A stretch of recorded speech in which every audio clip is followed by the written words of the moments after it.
Friends, అందరూ ఎలా ఉన్నారు? బాగున్నారైతే అనుకుంటున్నాను. పోయిన వీడియోలో అందరికీ లైక్లు కొట్టే అందుకు థ్యాంక్స్. ఈరోజు వీడియోలో నాకు నచ్చిన పాలకులు కూడా చేయబోతున్నాం. ఇంకా మనకు వచ్చేసి ఆనియన్స్, ఇంకా 1 చిల్లీ, ఇంకా ఒక మిల్క్ కావాల్సి ఉంటుంది. ఇప్పుడు నేను సరిపోయేంత నూనె వేసుకోవాలి. తర్వాత చాలా జాగ్రత్తగా చిన్న మంట చేసుకొని చాలా జాగ్రత్తగా కొంచెం ఇలా చిన్నగా ప్లేట్ని తీసుకొని ఇలా తొయ్యాల్సి ఉంటుంది.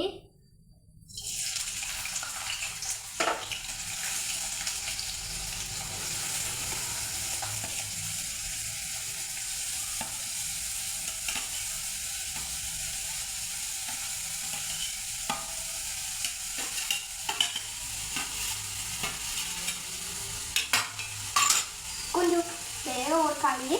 తర్వాత మనం మిల్క్ తెచ్చుకున్నాం కదా, ఆ మిల్క్ అయితే పోయాల్సి ఉంటుంది. అలా 1 గంట వెయిట్ చేయాలి. ఆ తర్వాత ఇప్పుడైతే మనం అయితే కలిపిపోతున్నాం. చాలా జాగ్రత్తగా ఆనియన్స్ ఉడికేంత వరకు మనం కలుపుతూ ఉండాలి.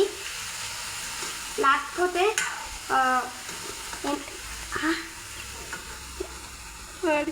మారిపోతాయి. అందుకనేసి కలుపుకోవాలి. ఆనియన్స్ వేగాక మిల్క్ అయితే పోయాలి. ఆనియన్స్ వేగిపోయాయి. ఇప్పుడు కొంచెం పసుపు, కొంచెం కారం వేయాలి. రుచికి సరిపోయా. ఇప్పుడైతే నేనైతే కారం వేయబోతున్నాను. నేనైతే ఇప్పుడు పసుపు కారం వేస్తాను.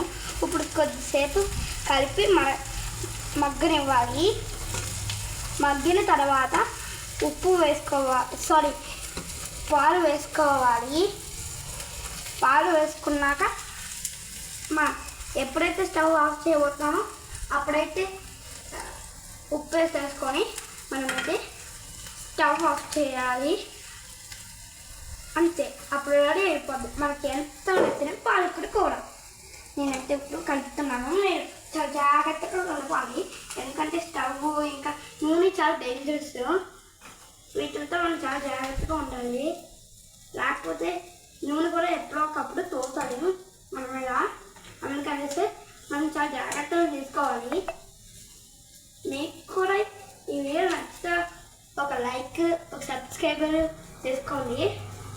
అలానే కార్తిక్కి ఎంతమంది ఫ్యాన్స్ ఉన్నారో కూడా కామెంట్ చేసి చెప్పండి.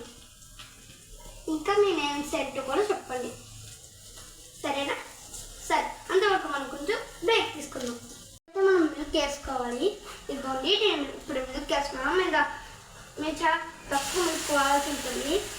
చూడండి, మనం చాలా దూరంగా ఉండాలి మిల్క్ వేసేటప్పుడు. ఎందుకంటే తోలుతాయి. అది మన మంచి మీద మనం అది తోలకుండా చూసుకొని వేసుకోవాలి.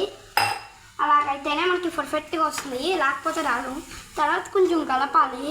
అలా ఈ 2 మిక్స్ అయ్యాక కొద్దిసేపు మరగనివ్వాలి కదా, నేను ఇందాక చెప్పాను కదా.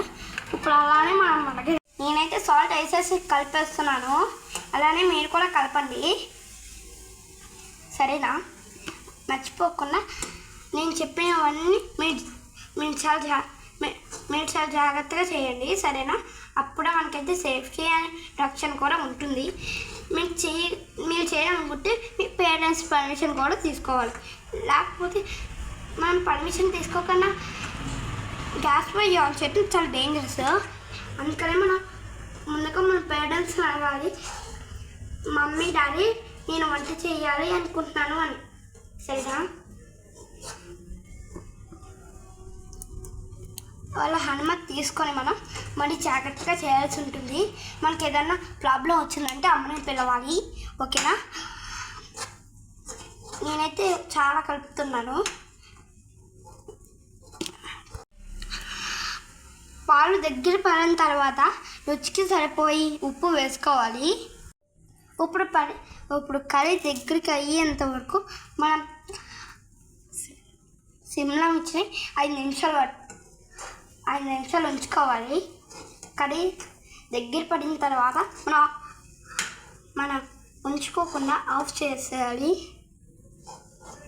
అండ్ అలానే ముందుగా మనం చాలా జాగ్రత్తలు తీసుకోవాలి దీని గురించి. కర్రీ అయితే అయిపోయింది, నేనైతే స్టవ్ని ఆఫ్ చేసేస్తున్నాను. సరే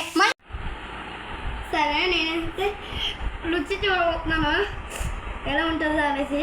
ముందుగా దీన్ని చల్ల పట్టుకోవాలి, బాగా కలుపుకోవాల్సి ఉంటుంది. ముందు రైస్లో చాలా బాగుంటుంది ఈ కర్రీ. దీన్ని ఇప్పుడు చూపిస్తా. Wow, super, mind blast, fantastic, body shaking, super taste. నేను ఈ కర్రీ ట్రై చేస్తా అనుకుంటున్నాను, తప్పకుండా ట్రై చేయండి, సూపర్ ఉంది. మళ్ళీ చివరిలో మళ్ళీ కలుద్దాం.